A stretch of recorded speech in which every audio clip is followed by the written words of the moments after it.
Carmilla. Chapter 4. Her Habits. A Saunter. I told you that I was charmed with her in most particulars. There were some that did not please me so well. She was above the middle height of women. I shall begin by describing her. She was slender, wonderfully graceful, except that her movements were languid, very languid. There was nothing in her appearance to indicate any invalid.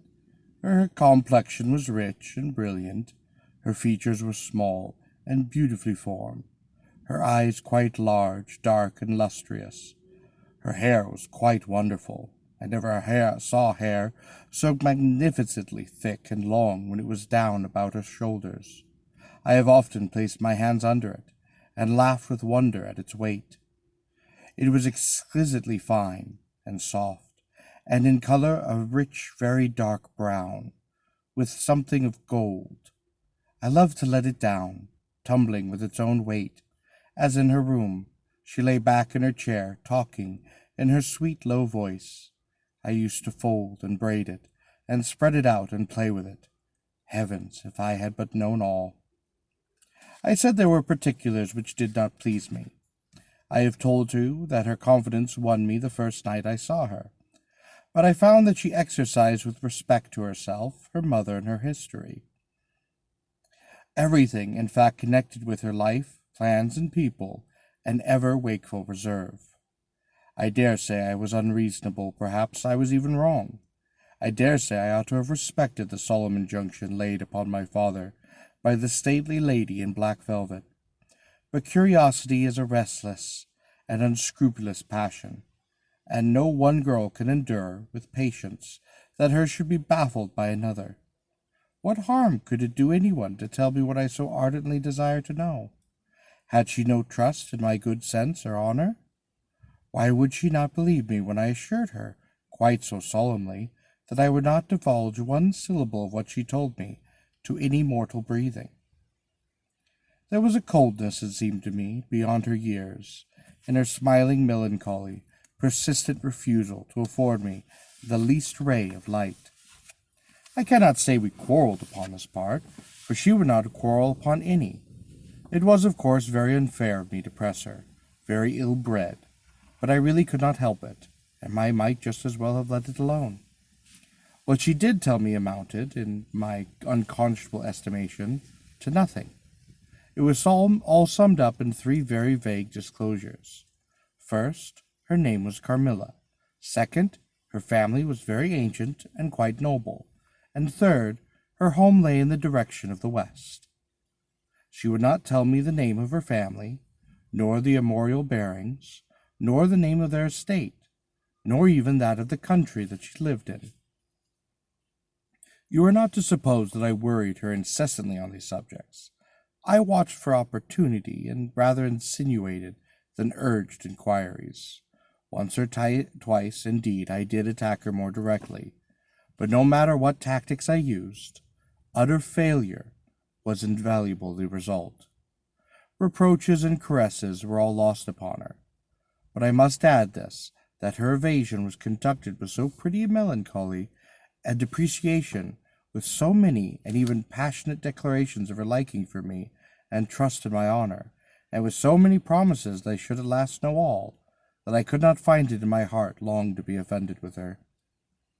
She used to place her pretty arms about my neck, and draw me to her, and laying her cheek to mine, murmured with her lips near my ear, "Dearest, your little heart is wounded. Think me not cruel because I obey the irresistible law of my strength and weakness. If your dear heart is wounded, my wild heart bleeds with yours. In the rapture of my enormous humiliation, I live in your warm life, and you shall die, sweetly die, into mine. I cannot help it. As I draw near to you, you, in your turn, will draw near to others, and learn the rapture of that cruelty, which yet is love. So for a while, seek to know no more of me and mine, but trust me with all your loving spirit." And when she had spoken such a rhapsody, she would press me more closely in her trembling embrace, and her lips and soft kisses gently glue upon my cheek. Her agitations and her language were unintelligible to me. From these foolish embraces, which were not of very frequent occurrence, I must allow I used to wish to extricate myself, but my energy always seemed to fail me. Her murmured words sounded like a lullaby in my ear, and soothed resistances into a trance, from which I only seemed to recover myself when she withdrew her arms. In these mysterious moods, I did not like her. I experienced a strange tremulous excitement that was quite pleasurable, ever and anon, mingled with a vague sense of fear and disgust. I did no distinct thoughts about her while such senses lasted, but I was conscious of a long growing into adoration, and also of abhorrence. This I know is a paradox, but I can make no other attempt to explain this feeling. I now write after an interval of more than 10 years, with a trembling hand, with a confused and a horrible recollection of certain occurrences and situations, in the ordeal through which I was unconsciously passing, though with a vivid and very sharp remembrance of the main current of my story. But I suspect in all lives there are certain emotional scenes, those in which our passions have been most wildly and terribly roused, that are of all others the most vaguely and dimly remembered. Sometimes, after an hour of apathy, my strange and beautiful companion would take my hand and hold it with a fond pressure, renewed again and again, blushing softly, gazing in my face with languid and burning eyes, and breathing so fast that her dress rose and fell with tremulous respiration. It was like the ardor of a lover, and it embarrassed me. It was hateful and yet overpowering, and with gloating eyes she drew me to her, and with hot lips travelled along my cheek in kisses, and she would whisper, almost in sobs, "You are mine, you shall be mine, you and I are one forever." Then she had thrown herself back in her chair, with her small hands over her eyes, leaving me trembling. "Are we related?" I used to ask. "What can you mean by all this? I remind you perhaps of someone whom you love? But you must not. I hate it. I don't know you, and I don't know myself when you look so and talk so." She used to sigh at my vehemence, then turn away and drop my hand. Respecting these very extraordinary manifestations, I strove in vain to form any sort of satisfactory theory. I could not refer them to affection or to some trick. It was unmistakably the momentary breaking out of suppressed instinct and emotion. Was she, notwithstanding her mother's volunteered denial, subject to brief visitations of insanity, or was there here a disguise and a romance? I had read in old storybooks of such things. What if a boyish lover had found his way into the house, and sought to prosecute his suite in masquerade, with the assistance of a clever old adventuress? But there were many things against this hypothesis, highly interesting as it was to my vanity. I could boast of no little intention such as masculine gallantry delights to offer. Between these passionate moments there were long intervals of commonplace, of gaiety, of brooding melancholy, during which, except that I detected her eyes so full of melancholy fire, following me, at times I might have been as nothing to her. Except in these brief periods of mysterious excitement, her ways were girlish, and there were always languor about her, quite incompatible with a masculine system in a state of health. In some respects her habits were odd, perhaps not so singular in the opinion of a town lady like you, as they appear to us rustic people. She used to come down very late, generally not till 1 o'clock. She would then take a cup of chocolate, but eat nothing.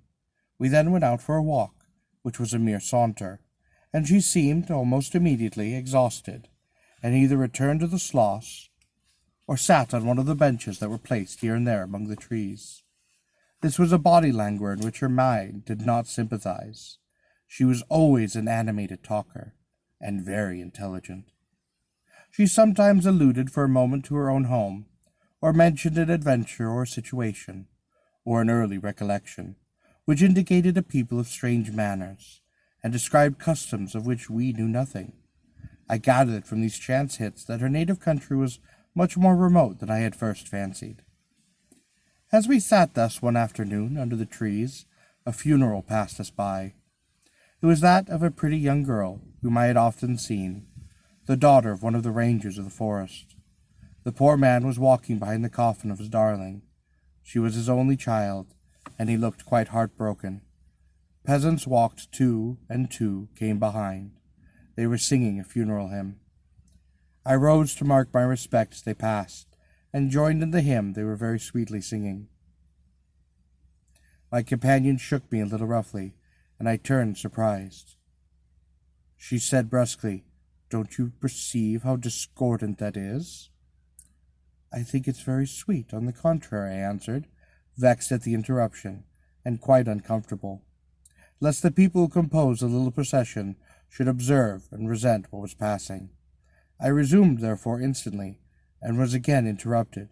"You pierced my ears," said Carmilla, almost angrily, and stopping her ears with her tiny fingers. "Besides, how can you tell that your religion and mine are the same? Your form wounds me, and I hate funerals. What a fuss! Why must you die? Everyone must die, and all are always happier when they do. Come home." "My father has gone on with the clergyman to the courtyard. I thought you knew she was to be buried today." "She? I don't trouble my head about peasants. I don't know who she is," answered Carmilla, with a flash from her fine eyes. "She is the poor girl who fancied she saw a ghost a fortnight ago, and has been dying ever since, till yesterday when she expired. Tell me nothing about ghosts. I shan't sleep tonight if you do." "Oh, I hope there's no plague or fever coming. All those looks very like it," I continued. "The swineherd's young wife died only a week ago, and she thought something seized her by the throat as she lay in her bed, and nearly strangled her. Papa says such horrible fancies do accompany some forms of fever. She was quite well the day before. She sank afterwards, and died before a week. Well, her funeral's over, I hope, and her hymn sung, and her ears shan't be tortured with that discord and jargon. It has made me nervous. Sit down here beside me. Sit close, and hold my hand. Press it hard, hard, harder." We had moved a little back, and had come to another seat. She sat down. Her face underwent a change that alarmed me, and even terrified me for a moment. It darkened, and became horribly livid. Her teeth and hands were clenched, and she frowned, and compressed her lips, while she stared down upon the ground at her feet, and trembled all over with a continued shudder as irrepressible as ague. With all her energies, seemed strained to suppress a fit, with which she was then breathlessly tugging, and at length a low convulsive cry of suffering broke from her, and gradually the hysteria subsided. "There, that comes of strangling people with hymns," she said at last. Hold me still. It is passing away." And so gradually it did, and perhaps to dissipate the somber impression which the spectacle had left upon me, she became unusually animated and quite chatty, and so we went home. This was the first time I had seen her exhibit any definable symptoms of that delicacy of health which her mother had spoken of. It was the first time also I had seen her exhibit anything close to a temper. Both passed away like a summer cloud, and never but once afterwards did I witness on her part any momentary sign of anger, and I will tell you how that happened. She and I were looking out one of the long drawing-room windows, when there entered the courtyard over the drawbridge a figure of a wanderer whom I knew very well. He used to visit the Schloss generally twice a year. It was the figure of a hunchback, with the sharp lean features that generally accompanied deformity. He wore a pointed black beard, and was smiling from ear to ear, showing his white fangs. He was dressed in buff, black, and scarlet, and crossed with more straps and belts than I could count, from which hung all manner of things. Behind he carried a magic lantern, and 2 boxes, which I well knew, in one of which was a salamander, and in the other a mandrake. These monsters used to make my father laugh. They were compounded of parts of monkeys, parrots, squirrel, fish, and hedgehogs, dried and stitched together with great neatness and a startling effect. He had a fiddle, a box of conjuring apparatus, a pair of foils, and masks attached to his belt, several other mysterious cases dangling about him, and a black staff with copper ferrules in his hand. His companion was a rough, spare dog that followed at his heels, but stopped short, suspiciously at the drawbridge, and in a while began to howl dismally. In the meantime, the mountebank, standing in the midst of the courtyard, raised his grotesque hat, and made us a very ceremonious bow, paying his compliments with very voluble and execrable French, and German not much better. Then, disengaging his fiddle, he began to scrape such a lively air to which he sang with a merry discord, dancing with a ludicrous airs and activity that made me laugh, in spite of the dog's howling. Then he advanced to the window, and many smiles and salutations, and his hat in his left hand, and his fiddle under his arm, and with a fluency that never took breath, he garbled a long advertisement of all of his accomplishments, and the resources of the various arts which he placed at our service, and the curious and entertainments which it was in his power at our bidding to display. Will your ladyships be pleased to buy an amulet against the Alpire, which is going like the wolf, I hear, through these woods? He said, dropping his hat on the pavement. They are dying of it right and left, and here's a charm that never fails, only pinned to the pillow, and you may laugh in his face. These charms consisted of oblong slips of vellum, which cabalistic ciphers and diagrams upon them. Camilla instantly purchased one, and so did I. He was looking up, and we were smiling down upon him, amused at least. I can answer for myself. His piercing black eyes, he looked up in our faces, seemed to detect something that fixed for a moment his curiosity, and in his own instant he unrolled a leather case, full of all manner of little steel instruments. See here, my lady, he said, displaying it, and addressing me. I profess, among other things less useful, the art of dentistry. Plague take the dog, he interrupted. Silence, beast! He howls so that your ladyships can scarcely hear a word. Your noble friend, the young lady at your right, has the sharpest tooth, long, thin, pointed, like an awl, like a needle. With a snap of my sharp and long sight, as I look up, I have seen it distinctly. Now, if it happens to hurt the young lady, and I think it must, here are my file, my punch, and my nipper. I will make it round and blunt, if her ladyship pleases, no longer the tooth of a fish, but of a beautiful young lady as she is. Eh? Is the young lady displeased? Have I been too bold? Have I offended her? The young lady indeed looked very angry, and she drew back from the window. How dares that mountebank insult us so? Where is your father? I shall demand redress from him.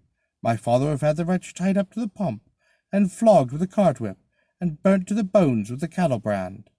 She retired from the window a step or two, and sat down, and had hardly lost sight of the offender, when her wrath subsided as suddenly as it had risen, and she gradually recovered her usual tone, and seemed to forget the little hunchback and his follies.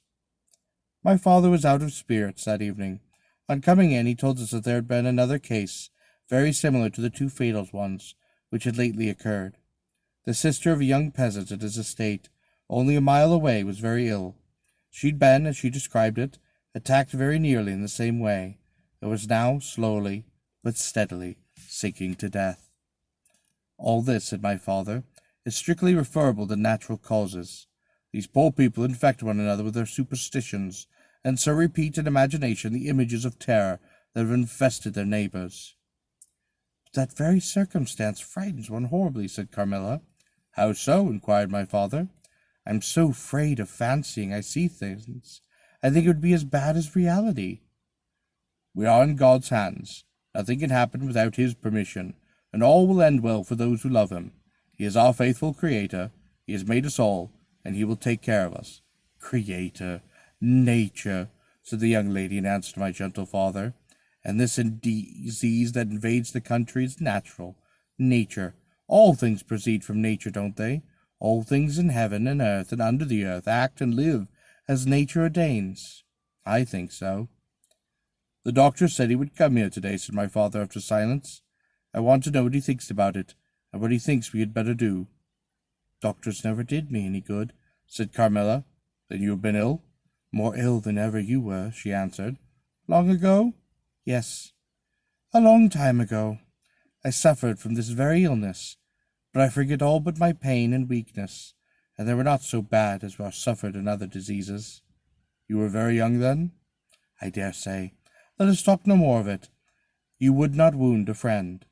She looked languidly in my eyes, and passed her arm around my waist lovingly, and led me out of the room. My father was busy over some papers near the window. Why does your papa like to frighten us? Said the pretty girl with a sigh and a shudder. Oh, he doesn't, dear Camilla. It is the very furthest thing from his mind. Are you afraid, dearest? I should be very much if I fancied there was any real danger of my being attacked, as those poor people were. Are you afraid to die? Yes, everyone is. But to die as lovers may, to die together, so that they may live together. Girls are caterpillars while they live in the world, to be finally butterflies when the summer comes. But in the meantime there are grubs and larvae. Don't you see, each with their peculiar propensities, necessities, and structure? So says Monsieur Buffon in his big book in the next room.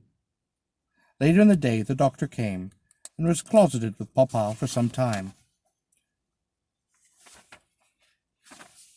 He was a skilful man, of 60 and upwards, and he wore powder, and shaved his pale face as smooth as a pumpkin. He and Papa emerged from the room together, and I heard Papa laugh and say as they came out, Well, I do wonder at a wise man like you. What do you say to hippogriffs and dragons? The doctor was smiling, and made answer, shaking his head. Nevertheless, life and death are mysterious states, and we know little of the resources of either. And so they walked on, and I heard no more, and I did not know what the doctor had been broaching, but I think I guess upon it now.